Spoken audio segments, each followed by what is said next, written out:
ஒரு சொட்டு தண்ணி கூட இல்லைங்கிறார். இவருடைய ஆழ்ந்த அறிவை இதை பாருங்க. ஒரு தீவுக்கு நடுவில் இருக்கிற ஒரு இடத்துல, தீவுல கடலுக்கு நடுவில் இருக்கிற ஒரு தீவுல ஒரு சொட்டு தண்ணி கூட இல்லைங்கிறாங்க. தோண்டுனா தண்ணி வரப்போகுது. தண்ணிக்கு நடுவில் தான் அந்த நிலைமை இருக்குது. அது ஒரு காரணம், வேற ஏதாவது ஒரு காரணம் சொன்னா கூட இது சிரிச்சுக்கிட்டாது போகலாம்.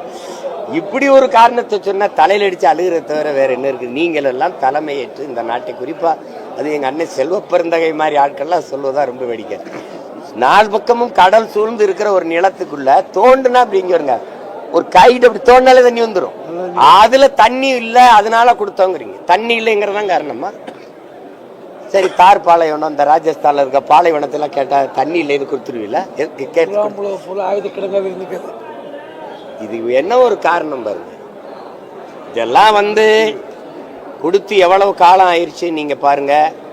இப்ப கச்சத்தீவை மீட்க நாங்க போராடுவோம்ட்டு 4 கட்சிகளும் நாடகம் போடுது. எங்க ஊர்ல திருவிழா வரும்போது, மாரியம்மன் திருவிழா, ஐயனார் திருவிழா, கருப்பணசாமி திருவிழா நாடகம் போடுவோம்.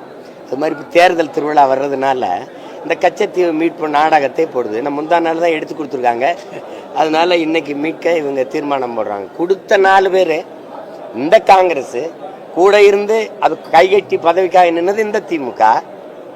அது இவ்வளவு காலமாக அதிகாரத்தில் இருந்த இந்த கட்சிகள், பாரதிய ஜனதா, அதிமுக, அவங்களாம் எதிர்த்து போரிட்டு மீட்காம திருப்பி தேர்தல் வரும்போது அது நாங்க போய் ராமேஸ்வரத்துல தொடர்ச்சியாக மீனவர் படுகொலை செய்யப்படுவது, வலை பிரிக்கப்படுவது, படகு பறிக்கப்படுவது, சிறைபிடிக்கப்படுவதை எதிர்த்து பெரும் போராட்டத்தை நிகழ்த்தியதனுடைய பின்விளைவா இப்ப தேர்தல் வருது. மீனவர் வாக்கு வேணும்ல.